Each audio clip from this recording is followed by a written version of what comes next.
The ACC is ran by a bunch of buffoons. The ACC has completely taken away any respect I ever had for them. And no, I'm not talking about the fact that they had Duke and Virginia play in their conference championship game, which meant almost basically nothing because both of those teams are so ass. And the only reason they got in the whole college football playoff in the first place is because of they beat Notre Dame, who's another team that's not in their conference. I'll get into all of that in a second. But if you haven't heard, in 2026, the ACC was supposed to adopt a 9-game conference schedule, just like the SEC did earlier this week, and they announced their whole schedule. Everyone has 9 games, which makes total sense.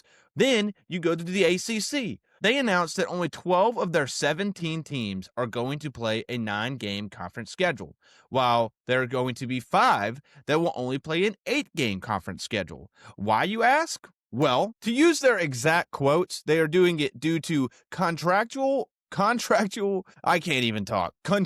obligations and scheduling balance. Also, given the unbalanced nature of their 17-team conference, this is designed to balance competitive equity, honor existing non-conference game contracts, and again, account for the league's unique 17-team footprint, to use their exact quotes from ACC Commissioner Jim Phillips, who might be one of the dumbest dudes on the planet. Now, we all know the ACC is just like all the other conferences and how they have a lot more teams than they used to have. They brought in SMU, they brought in California, they brought in Stanford. Nothing new here.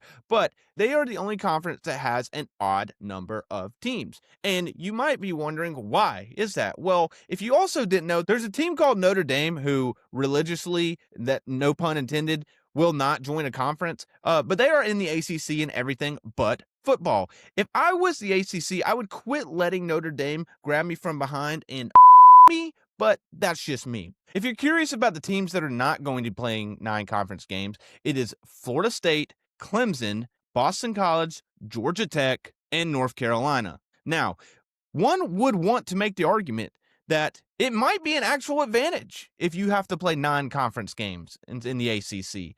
But who knows? With the way this thing went this season, they could be all beating each other up. And then the problem would be, well, there's some 7-2 teams. Well, there's also some 6-2 teams. How the hell is the tiebreaker supposed to work in that scenario? They literally don't even have tie-breaking rules out yet. They have no clue what they are going to do.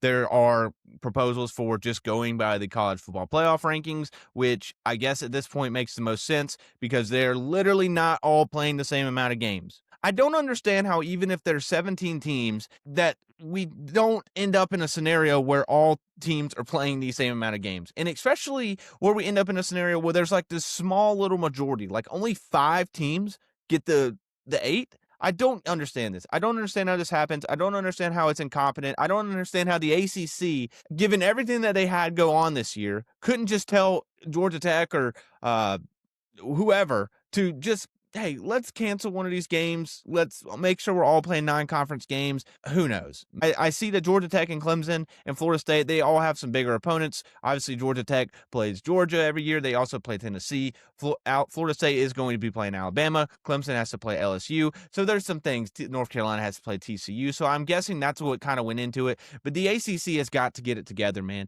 How do you let this happen? I made a video on this earlier today that I posted on Instagram and TikTok. Just wanted to make sure you guys are following at Deep Shot Sports. We just passed 2,000 followers on Instagram, and we're looking to get to 3,000 by the Super Bowl. Make sure you guys hit that subscribe button and follow me for more college football content.